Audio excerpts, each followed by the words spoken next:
अंधेरी रात की साजिश। एक शांत और ठंडी रात थी।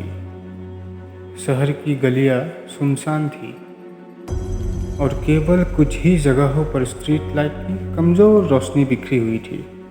इसी सन्नाटे में एक काली गाड़ी तेजी से शहर के बाहर जंगल की ओर जा रही थी। गाड़ी के अंदर बैठा था विशाल, एक शातिर अपराधी जिसने अपने कई दुश्मनों का खात्मा किया था। लेकिन आज रात कुछ अलग ही होने वाला था। विशाल को एक गुप्त कॉल आई थी। कॉलर ने कहा, अगर तुम बचना चाहते हो तो जंगल के पुराने गोदाम में पहुंचो। विशाल जानता था कि उसके पीछे पुलिस लगी हुई थी, लेकिन ये कॉल किसी और की थी। उसकी धड़कनें तेज हो रही थी, लेकिन उसका दिमाग ठंडा था। उसने गाड़ी और तेज कर दी। जंगल के पास पहुंचते ही विशाल ने गाड़ी रोकी और गोदाम की ओर बढ़ा। दरवाज़ा धीरे से खुला और अंदर एक गहरी खामोशी थी। चारों ओर अंधेरा था। केवल एक टेबल पर रखी मोमबत्ती की हल्की रोशनी दिखाई दे रही थी। उसने ध्यान से चारों ओर देखा, लेकिन कोई नहीं था।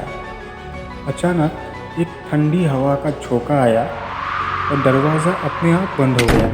विशाल चौकन्ना हो गया। तभी एक आवाज़ आई, तुम्हें लगा कि तुम हमेशा बच सकोगे? आवाज़ गूंजती हुई आ रही थी, जैसे चारों ओर आ रही हो। विशाल ने चारों ओर देखा, लेकिन कोई दिखाई नहीं दिया। तभी एक परछाई उसके पास से गुजरी। विशाल ने पिस्तौल निकाल ली, लेकिन उसका निशाना कहीं नहीं था। आवाज़ फिर से आई, तुम्हारे गुनाहों का हिसाब लेने का वक्त आ गया है। विशाल की सांसें तेज हो गई। उसने कई लोगों के साथ धोखा किया था, कई दुश्मनों को मारा था, लेकिन उसे नहीं पता था कि कौन उसके पीछे है।